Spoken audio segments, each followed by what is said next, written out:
दोस्तों आपका हमारे चैनल में स्वागत है। आज हम बात करेंगे एनएसए से रिलेटेड। जैसे कि आपको पता है 4G में हम जो हमारा ईएनडीसी यूज़ हो रहा है, यानी जिसमें हमारा 4G BTS as a master node use हो रहा है और 5G BTS as a secondary node use हो रहा है। ठीक है, जिसे हम बोल रहे हैं ENDC, that is NSA mode. NSA means non stand alone. Okay, इसमें जो हमारा कोर पार्ट है वो 4G कोर पार्ट यूज़ हो रहा है, 5G का कोर पार्ट यूज़ नहीं हो रहा है। अगर 5G का कोर यूज़ करते हैं तो वो कहलाता है हमारा एसए मोड, यानी स्टैंड अलोन।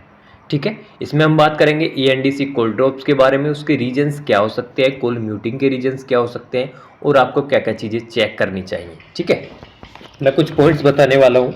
आज 10-12 पॉइंट्स मैं बता दूंगा। ठीक है, आपको उन चीज़ों पर ध्यान देना है।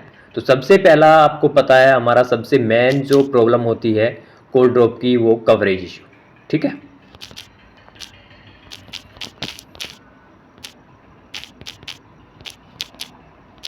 कवरेज इशू सबसे मेन प्रॉब्लम कवरेज की होती है। अगर आपका प्रॉपरली कवरेज आपका नहीं है, ठीक है, एज पर यूज़र आपके यूज़र मूवमेंट में है या कोई ऐसी लोकेशन है जहाँ पे डेंस क्लटर है और इंडोर में कवरेज नहीं जा पा रहा है, ठीक है, तो वो आपको प्रॉपर चेक करना होगा, टेस्टिंग करानी होगी, इंडोर में भी जाके चेक करवाना होगा कि किस तरीके का कवरेज है, नहीं है, यूजर्स को प्रॉपर कवरेज देना होगा।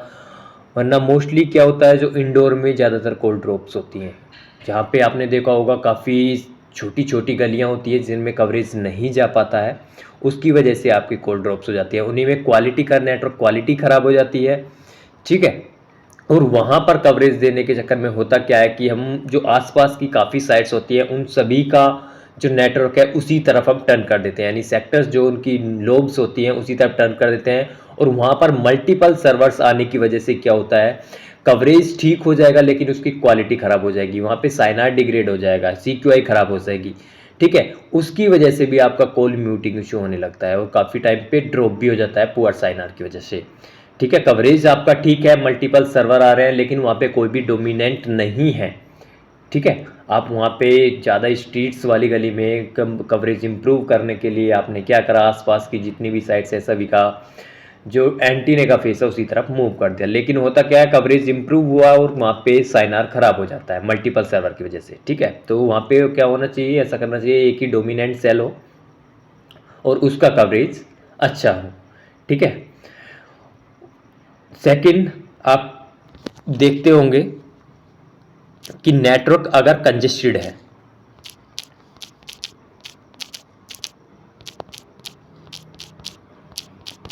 ठीक है, नेटवर्क अगर आपका कंजेस्टेड है, कंजेस्टेड मीन्स अगर आपका हाईली PRB यूटिलाइज है, ठीक है, नंबर ऑफ यूजर्स ज़्यादा हैं, ठीक है, एज पर बैंडविड्थ जितने यूजर्स आपके डिफाइन किए गए हैं उतने नहीं हैं, लाइसेंस जितने यूजर्स का है उतने यूजर्स नहीं है, number of users RRC users ज़्यादा हैं।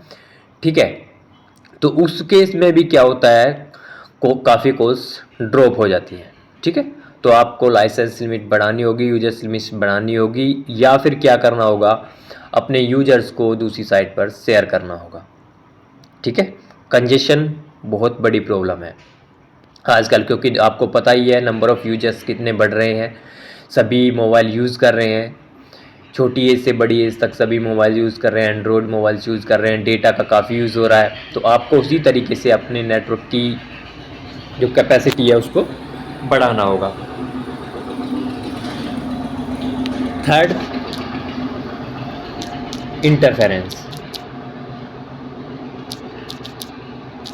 ठीक है, इंटरफेरेंस आपको पता ही है, अगर आपके नेटवर्क में इंटरफेरेंस है, ठीक है, जो भी वायरलेस डिवाइस है उनकी वजह से, जैसे होता है कभी कभी पुलिस वाले जो होते हैं वो भी कुछ ऐसी डिवाइस लगा देते हैं जिसकी वजह से हमारा नेटवर्क ख़राब हो जाता है, या प्राइवेट बूस्टर्स होते हैं सेम फ्रीक्वेंसी पे वर्क कर रहे हैं। ठीक है, काफ़ी ऐसी चीज़ें हैं जो हमारे ये डिस्क होते हैं, काफ़ी डिस्क छतरी जिन्हें बोलते हैं वो होती हैं और कभी कभी ऐसा होता है हार्डवेयर इशू होता है जिसकी वजह, इंटरफेरेंस की वजह से हमारी कॉल्स काफ़ी ड्रॉप हो जाती है।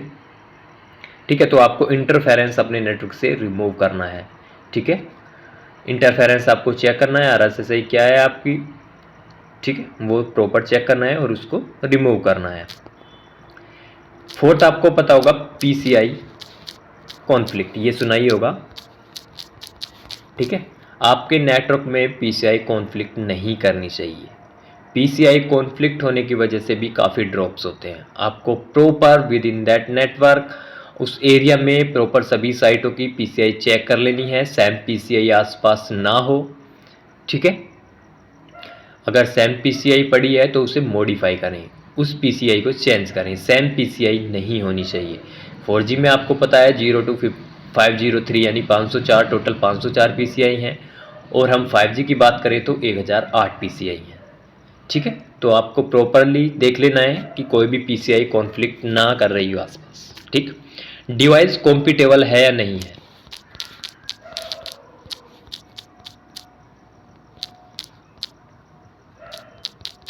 ठीक है। डिवाइस कॉम्पिटेबल है या नहीं है। अगर कॉम्पिटेबल नहीं है 5G टेक्नोलॉजी के साथ तो उस केस में भी आपका क्या होगा, कॉल ड्रॉप होगा, ठीक है। ये चीज़ आपको ध्यान रखनी है। कुछ ऑब्स्ट्रक्शंस की वजह से भी कॉल ड्रॉप्स होते हैं, ठीक है। ऑब्स्ट्रक्शंस आपको पता ही होगा, जैसे आपकी काफ़ी बड़ी बड़ी बिल्डिंग्स हो गई, काफ़ी बड़े बड़े पेड्स हो गए, ठीक है। कहाँ भी जंगल्स होते हैं, जिसकी वजह से जो आपका नेटवर्क होता है वो रुक जाता है, वहाँ पे यूजर्स तक नहीं पहुँच पाता। काफ़ी फिजिकल भी एरर्स होते हैं, ठीक है। तो 5G सिग्नल्स अगर यूजर्स तक नहीं पहुँचेगा तो वहाँ पे कॉल ड्रॉप हो जाएगी। इन चीज़ों का भी आपको ध्यान रखना है, ठीक है। सातवां, नेटवर्क आउटेज, ठीक। मे भी हो सकता है आपका जिस साइट से अभी यूज़र लैच है उस साइट का नेटवर्क गायब हो जाए। आपने कभी कभी अपने मोबाइल में भी देखा होगा, नेटवर्क आ रहा है तुरंत वो गायब हो गया। मे भी हो सकता है उस साइट पे आउटेज आ गई हो सकता है नेबर साइट पे आउटेज आ जाए, ठीक है। ये चीज़ आपको ध्यान रखना है। अगर आउटेज आ जाएगी तो आपके सिग्नल्स चले जाएंगे, जिसकी वजह से कॉल ड्रॉप हो जाएगी, ठीक। 8, सॉफ्टवेयर बग्स,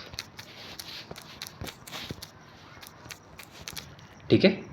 सॉफ्टवेयर बग्स भी आपके नेटवर्क में अगर हैं या ग्लिचेस हैं, किसी भी डिवाइस जो आप डिवाइस यूज़ करें उसमें ग्लिचेस हैं, ठीक है, या आपके जो डिवाइस है उसके कुछ कंपोनेंट्स, नेटवर्क कंपोनेंट्स ख़राब है, उसकी वजह से भी ये आपका कॉल ड्रॉप हो सकता है। जैसे आपने देखा होगा कभी कभी आपका जो सिम स्लॉट्स होता है वो ख़राब हो जाता है, कभी आपका ट्रांसमीटर ख़राब हो जाता है, अच्छे से वो नेटवर्क नहीं ले पाता है, ठीक है।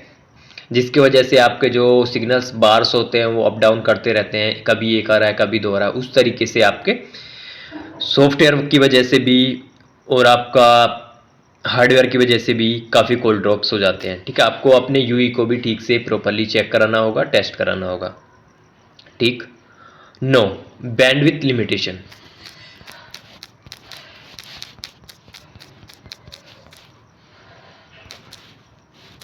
ठीक है। बैंडविड्थ लिमिटेशन, अगर आपकी बैंडविड्थ जो अवेलेबल बैंडविड्थ है 5G सिग्नल्स के लिए वो लिमिटेड है, उसकी वजह से भी क्या होगा, काफ़ी ड्रॉप्स होंगे। क्योंकि सपोज़ कीजिए काफ़ी यूजर्स हैं और वो नेटवर्क को एक्सेस करना चाह रहे हैं और नहीं कर पा रहे हैं, ठीक है। एक टाइम पे एक्सेस करना चाह रहे हैं और नहीं कर पा रहे हैं, उसकी वजह से क्या होगा, कॉल ड्रॉप्स होगा, ठीक। नेक्स्ट आपका poor device performance,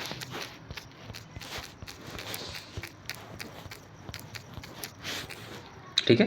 poor device performance, अगर आपके नेटवर्क में कवरेज काफ़ी पुअर आ रहा है, ठीक है, या आपके मोबाइल्स की बैटरी खराब है, ठीक है, या आपका जो हार्डवेयर है, जैसे कि अभी मैंने बताया था कि आपके हार्डवेयर में जैसे ट्रांसमीटर ख़राब हो गया या रिसीवर ख़राब हो गया, वो प्रॉपरली वर्क नहीं कर पा रहे हैं, प्रॉपर सिग्नल नहीं दे पा रहे हैं, प्रॉपर क्वालिटी नहीं दे पा रहे हैं, ठीक है। उसकी वजह से आपका पुअर डिवाइस परफॉर्मेंस की वजह से भी आपका काफ़ी कॉल ड्रॉप हो जाएंगे, या हो सकता है वो उस बैंड को सपोर्ट ना कर पा रहा हो, ठीक है। काफ़ी सारी चीज़ें होती हैं, वो आपको स्पेसिफिकेशन में देख लेना है। जब आप मोबाइल ख़रीदते हैं उस टाइम पे भी स्पेसिफिकेशन देख लेनी है, आपका करंट टाइम में क्या नेटवर्क चल रहा है, क्या नेटवर्क है और रिक्वायरमेंट क्या है आपकी, उसी हिसाब से मोबाइल ख़रीदें, ठीक है। नेक्स्ट आपका नेटवर्क सिक्योरिटी,